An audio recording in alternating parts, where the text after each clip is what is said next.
नमस्कार, Elvin classes में आपका बहुत बहुत स्वागत है। आइए, प्रदूषण वाले अध्याय में हम पढ़ चुके हैं प्रदूषण किसे कहते हैं, प्रदूषक क्या होते हैं, प्राकृतिक प्रदूषक क्या होते हैं, मानवकृत प्रदूषक क्या होते हैं यानी कृत्रिम प्रदूषक क्या होते हैं। उसके बाद हम लोग पढ़े प्रदूषण के प्रकार। उसके बाद उसमें पहला प्रकार हम लोग पढ़े जल प्रदूषण। अब वायु प्रदूषण के बारे में हम पढ़ेंगे। वायु प्रदूषण किसे कहते हैं? देखिए, जब वायुमंडल में बाह्य स्रोतों से धूल, गैस, धुआं व दुर्गंध इतनी मात्रा में आ जाती है कि उससे वायु के जो मूल गुण होते हैं उसमें अंतर आ जाए। मूल गुण में अंतर। अब वो अंतर कैसा? जिससे हानिकारक प्रभाव पड़े किससे? मानव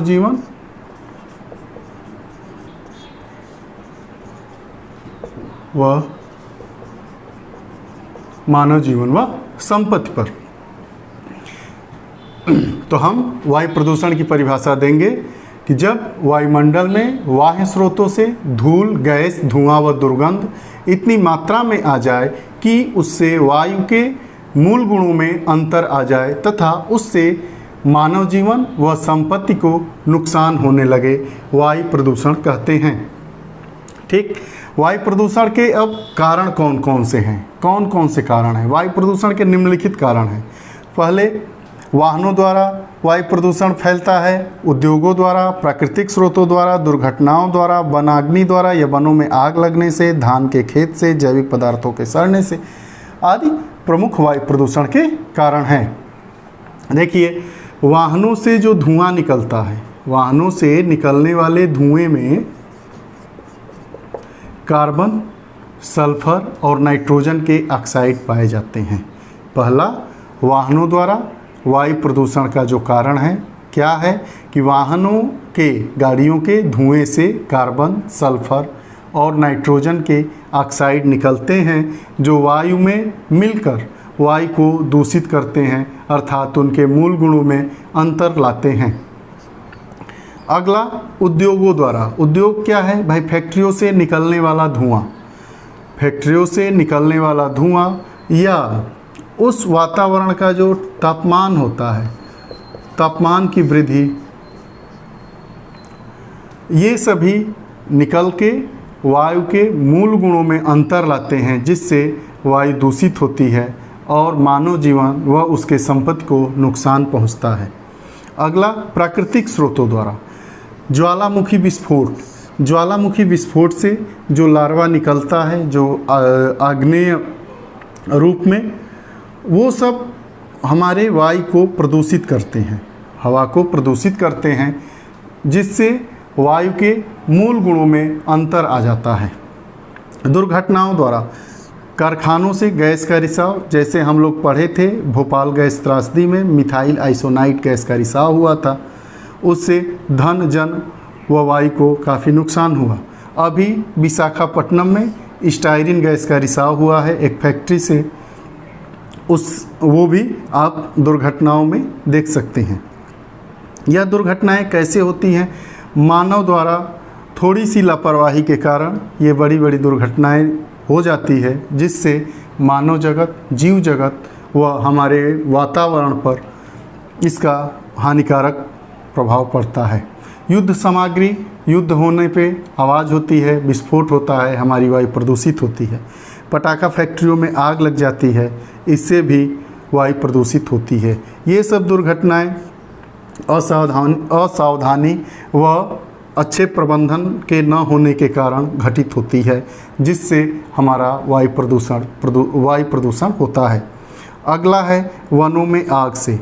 वन में आग, अभी ब्राज़ील में लगा था वनों में आग, उसके पहले ऑस्ट्रेलिया में वनों में आग लगी थी, दावानल कहते हैं उसको। तो वनों में आग लगती है तो कार्बन डाइऑक्साइड की मात्रा में वृद्धि होती है, कार्बन मोनोऑक्साइड की मात्रा में वृद्धि होती है, और जो जल भस्म होता है उसमें राख के कण ऊपर उड़कर वायु को दूषित करते हैं और वायु की गुणवत्ता में नकारात्मक रूप से वृद्धि होती है, जिससे मानव जीवन व संपत्ति को नुकसान होने लगता है। धान का खेत जो होता है, धान का खेत CH4 का उत्सर्जन करता है, मीथेन का उत्सर्जन करता है, जिससे वायु को नुकसान होता है। उसकी जो गुणवत्ता होती है वो गुणवत्ता में हानिकारक वृद्धि होती है। जैविक पदार्थों के सड़ने से सल्फर डाइऑक्साइड SO2 गैस तथा नाइट्रोजन ऑक्साइड जैसी विषैली गैसें निकलकर हमारे वायु को दूषित करती है। प्रश्न किसी भी परीक्षा में ये पूछा जाता है कि वाहन के धुएं से कौन सी गैस निकलती है, तो वाहन के धुएं से मुख्यतः कार्बन, सल्फर और नाइट्रोजन ऑक्साइड निकलती है। उद्योगों द्वारा क्या होता है, उसके बाद अभी पूछा जाएगा कि जो वन में आग लगती है उससे वातावरण में किस गैस की मात्रा अधिक हो जाती है, तो वनों में आग लगने से कार्बन डाइऑक्साइड और कार्बन मोनोऑक्साइड की मात्रा में अत्यधिक वृद्धि हो जाती है। धान के खेत से, ये तो हजारों बार प्रश्न आया है किसी भी परीक्षा में, धान के खेत से किस गैस का उत्सर्जन होता है, तो धान के खेत से CH4 का उत्सर्जन होता है। और CH4 का उत्सर्जन जुगाली करने वाले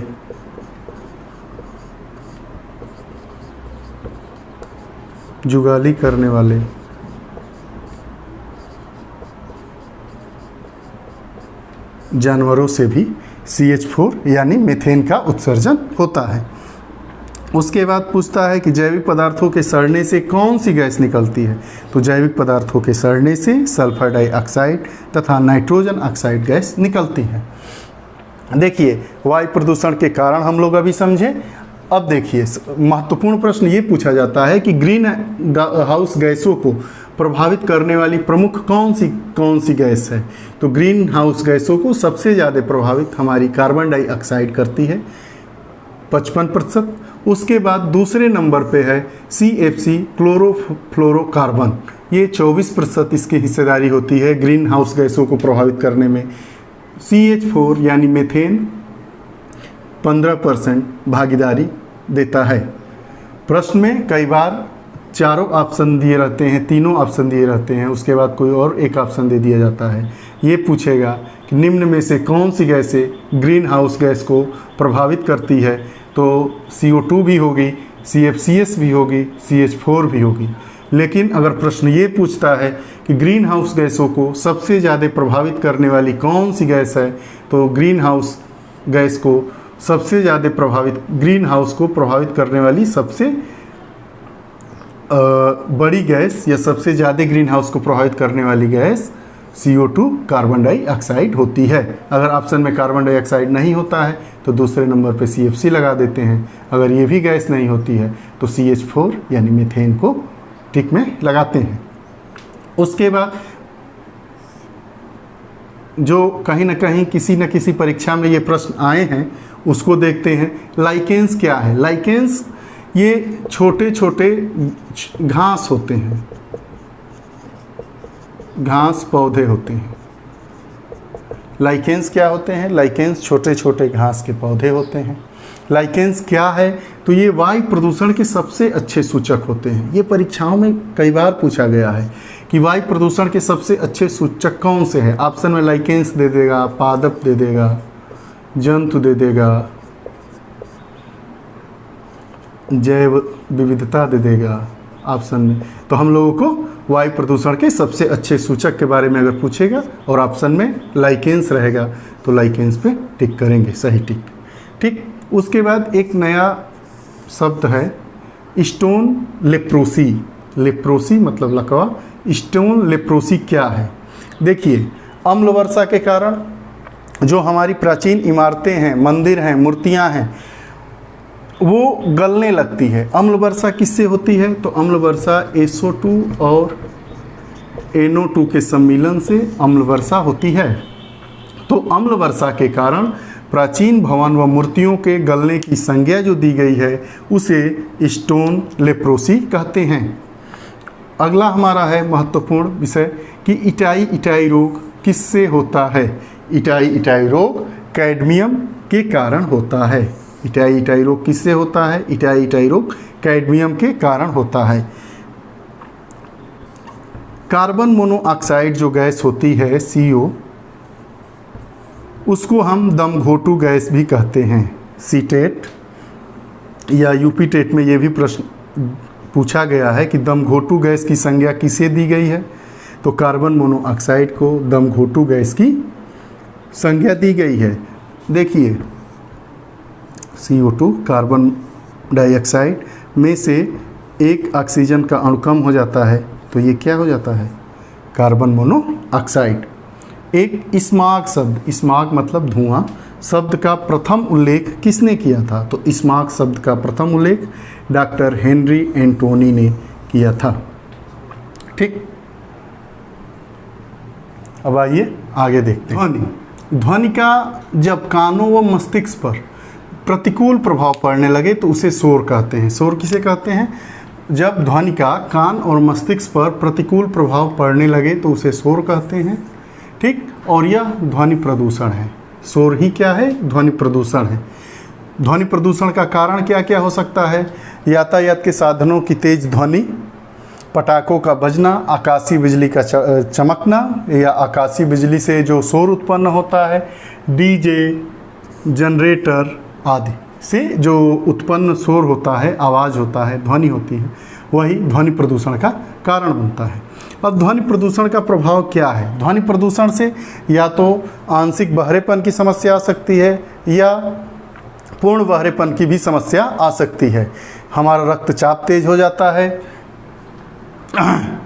आदि कई चीज़ें, मानसिक तनाव, रक्तचाप का बढ़ना, सिर दर्द, घबराहट आदि सभी बीमारियां ध्वनि प्रदूषण के कारण मानव में होती हैं या होने का एक प्रमुख कारण भी है। ठीक, दो प्रश्न आता है, एक ध्वनि की आवृत्ति किस में मापी जाती है और ध्वनि की तीव्रता किस में मापी जाती है। ठीक, तो ध्वनि की आवृत्ति जो है उसको हर्ट्ज में नापा जाता है। ध्वनि आवृत्ति का मापक हर्ट्ज है। ठीक, HZ। ठीक, और ध्वनि की तीव्रता, जो ध्वनि की तीव्रता है उसको हम डेसिबल में मापते हैं, संकेत ऐसे।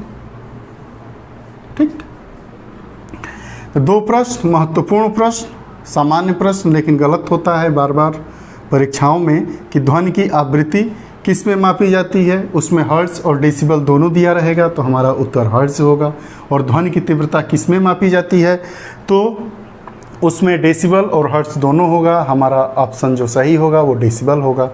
ठीक, उसके बाद ध्वनि का वेग कितना होता है, ध्वनि की रफ्तार कितनी होती है, 332 मीटर प्रति सेकेंड। ध्वनि की रफ्तार कितनी होती है, 332 मीटर पर सेकेंड ध्वनि की रफ्तार हो गई।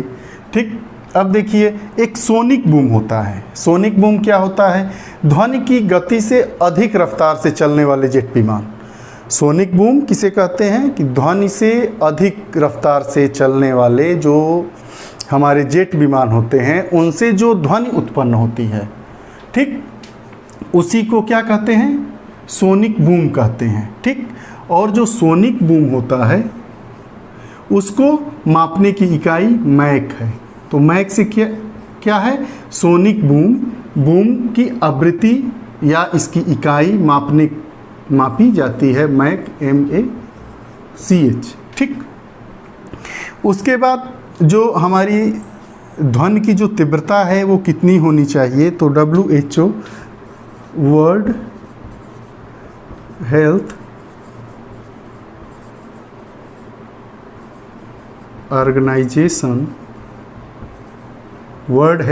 ऑर्गेनाइजेशन ने यह बताया है, या इसके अकॉर्डिंग ध्वनि की तीव्रता कितनी होनी चाहिए, तो रात में जो ध्वनि की तीव्रता होनी चाहिए वो 35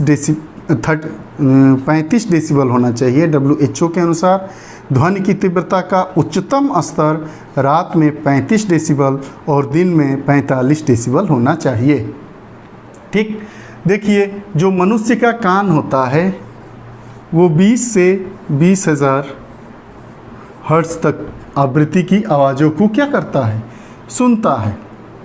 ठीक, उसके बाद जो कान पर कितनी ध्वनि की तीव्रता नकारात्मक प्रभाव डालती है, तो जो 80 डेसिबल से अधिक तीव्रता वाली जो ध्वनि होती है वो कानों पर नकारात्मक प्रभाव डालती है। ठीक। उसके बाद ग्रीन मफलर क्या होते हैं? ग्रीन मफलर सड़क के किनारे जो पेड़ लगे होते हैं उसे ग्रीन मफलर की संज्ञा दी गई है, क्योंकि जो सड़क पर चलने वाले जो वाहन होते हैं उनकी जो ध्वनियाँ होती है वो पेड़ों से टकराकर अगल बगल कॉलोनियों और बस्तियों में नहीं जा पाती है।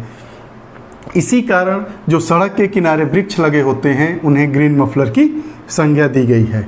आज हम अपनी इस कक्षा में इस महत्वपूर्ण विषय को पढ़े।